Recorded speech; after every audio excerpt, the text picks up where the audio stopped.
Today I challenged myself to make an 18th century apron using the techniques and materials that would have been used in that time. I wanted to time myself and see how long it would take me to sew an apron entirely by hand. I was inspired by Burnley and Trowbridge's recent Sew Along series on their YouTube channel.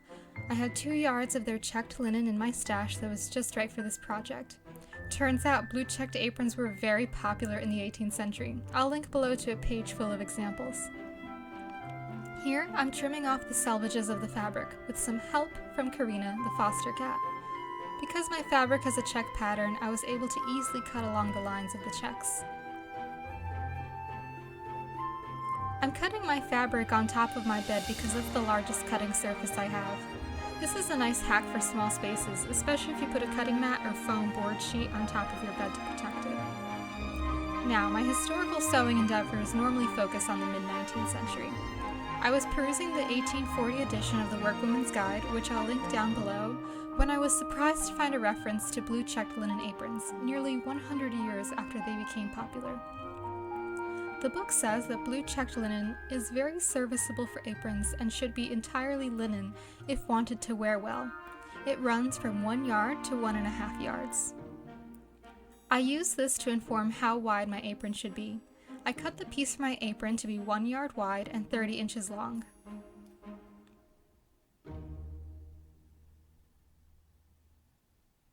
I marked the top center of the apron with a pin. Very important, take a tea break. Next, I cut several lengths of linen thread, then passed each thread over a block of beeswax. I rolled the threads together and placed them in some toilet paper and pressed to set the wax. It's important to set the wax on the thread with some kind of barrier so you don't get wax on your iron or ironing board.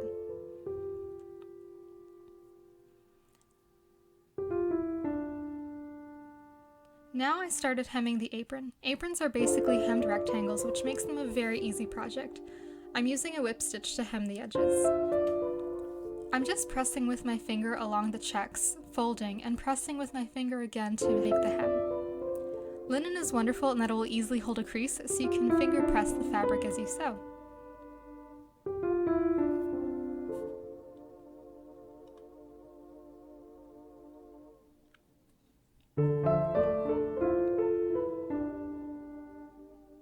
You'll also notice that I pinned one end of the apron to my sock to help provide some tension. If I'm not wearing long socks, I'll put on leggings or tight pants so that I have something to anchor the work to.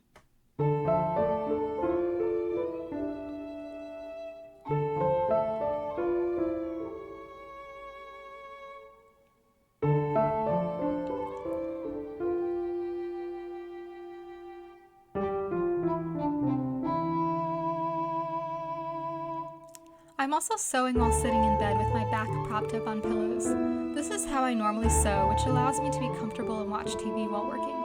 My desk/side table/sewing table is off to my left, so my threads and scissors are easily accessible on it. I spend most of my day within the confines of my tiny New York City bedroom, and I've maximized my few pieces of furniture to be as multifunctional as possible. Let me know in the comments below if you'd like to see more of how I've turned my bedroom into my sewing space and home office.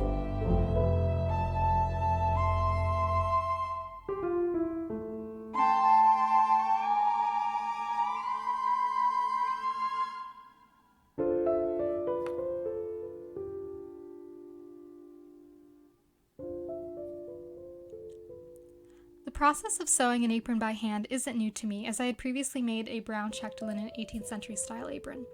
But brown is one of my least favorite colors, and given that blue aprons were extraordinarily popular in the 18th century, I wanted to add one to my wardrobe. My brown linen apron has a twill tape waistband, so for this blue apron I wanted to do a fabric waistband, just so that I can have some variety in my historical wardrobe and practice other skills. You'll see me create and attach the waistband later in the video.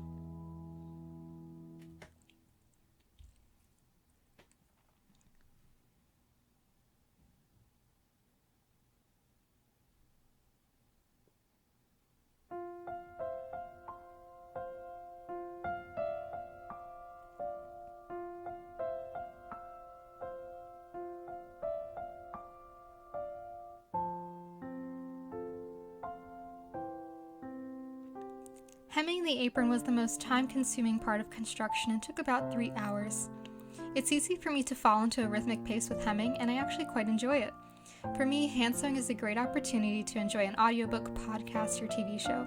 I don't shy away from hand sewing because it's a great excuse for me to binge watch Netflix.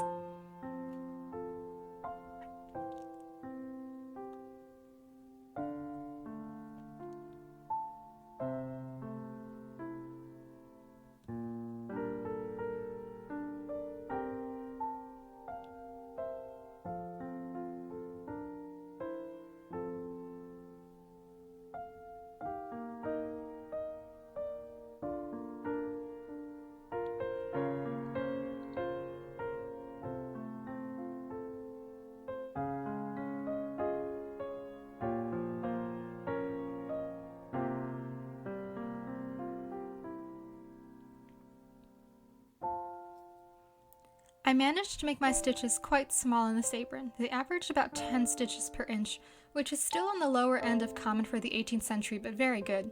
Even though I've been hand sewing for years, I still have lots of room to improve.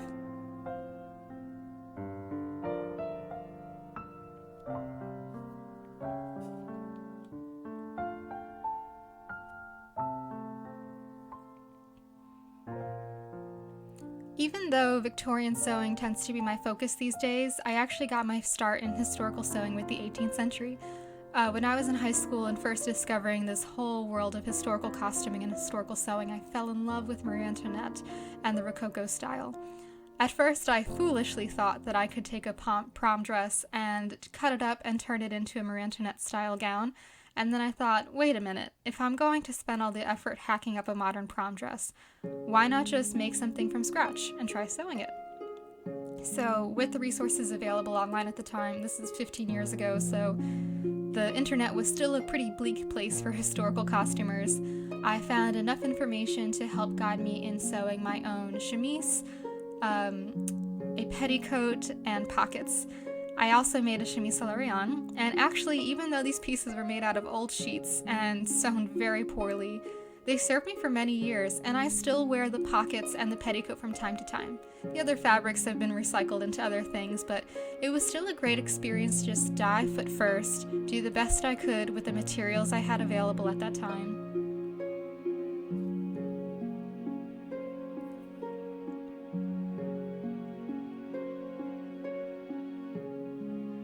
It's important to remember that you don't have to make something perfect the first time you make something. Everything you make is a learning opportunity.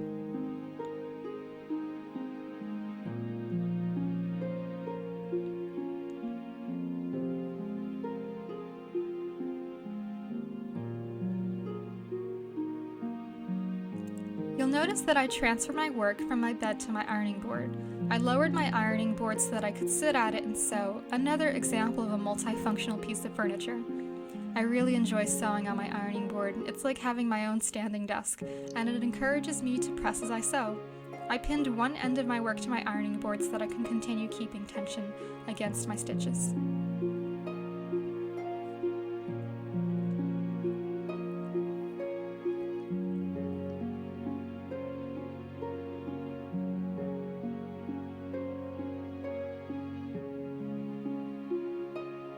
I find that simple projects like aprons or kerchiefs, pockets, and petticoats are great refresher projects in between larger ones.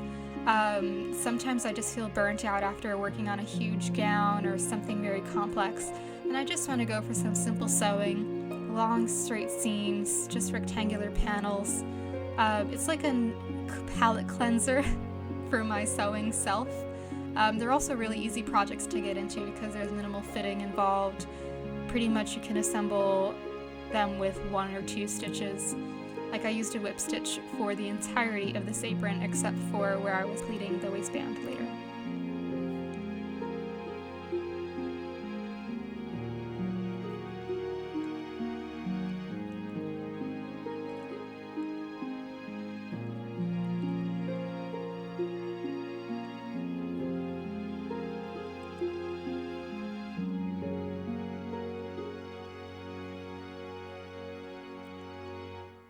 Let me know in the comments down below, what is your favorite thing to sew? What do you feel like is easy and satisfying to make? What is your go-to project when you don't have anything else on your to-do list?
And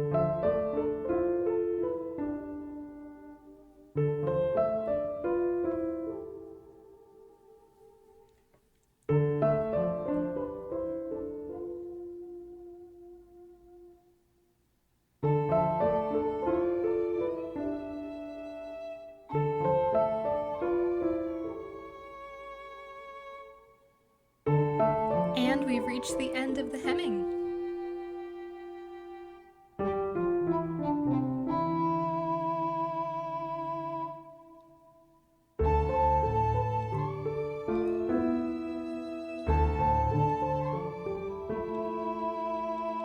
I'm sewing 2 parallel rows of stitches to create the gathers at the top of the apron.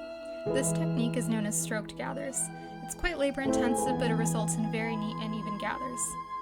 This technique is very similar to cartridge pleating or gauging, in which parallel rows of stitches are worked with the top edge of the fabric folded down. I usually prefer hand sewing gathers rather than machine sewing them, because I find that sewing machines mostly just scrunch up the fabric rather than creating nice, even gathers. I have a lot of practice with cartridge pleats and stroke gathers because they come up very often in Victorian sewing as well.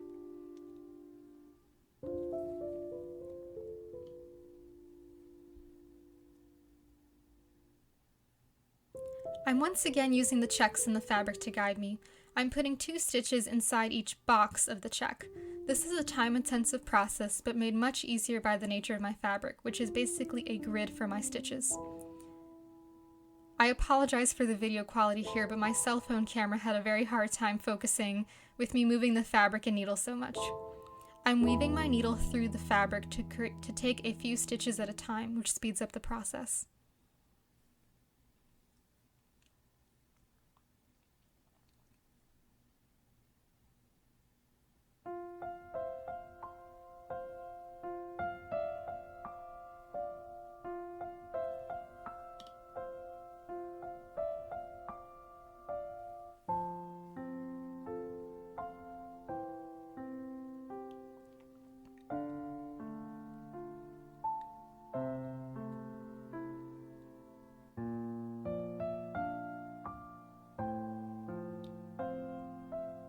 The most magical and satisfying part of stroke gathering or gauging is when you pull on the threads to tighten the gathers. After drawing up about half of the gathers, I continue stitching parallel rows of straight stitches along the top of the apron. I then draw up all of the gathers.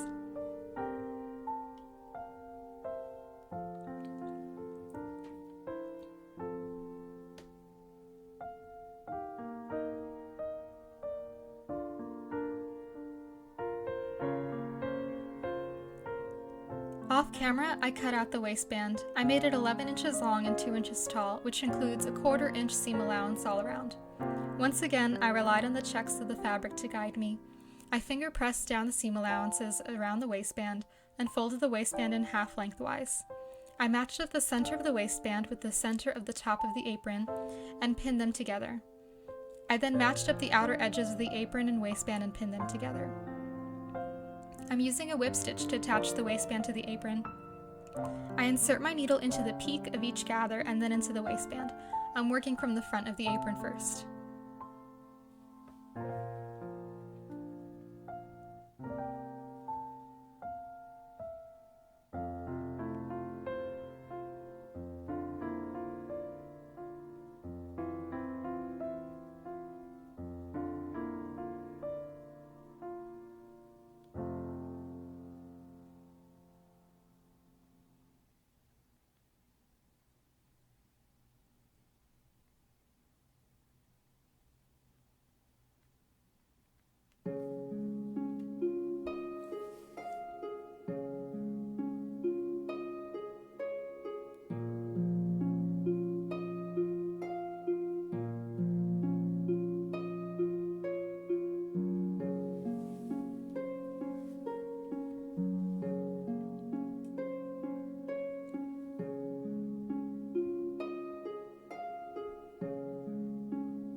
I flip my apron to the back and fold down the waistband so that the gathers are fully encased within it. Again, I'm whip stitching through the peaks of each gather.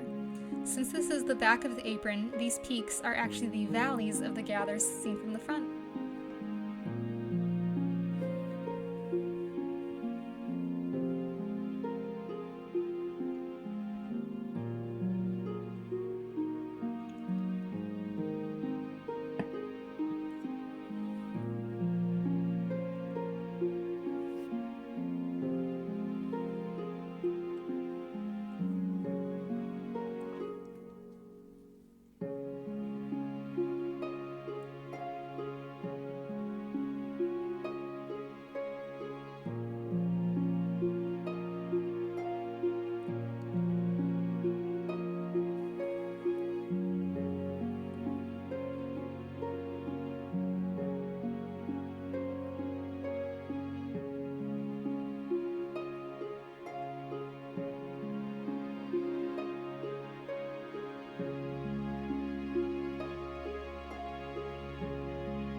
It's now time to attach the waist ties.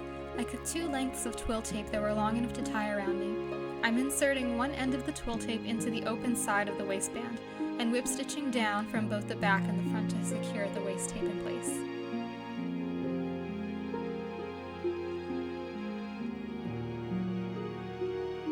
Now I'm sewing on the waist tie on the other side of the apron in the same manner.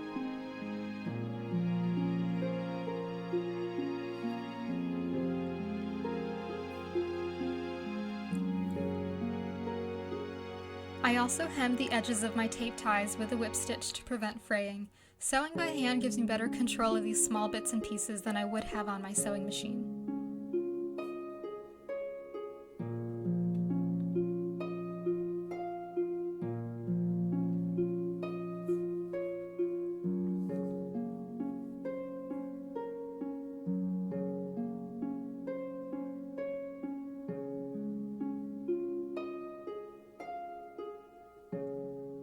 In total, this project took about 5 hours. It was simple and satisfying, and now I have an apron that I can wear with my 18th century and 19th century outfits. If you enjoyed this video, please leave a like and comment down below. If you'd like to see more content like this, please subscribe to my channel. Thank you and happy sewing!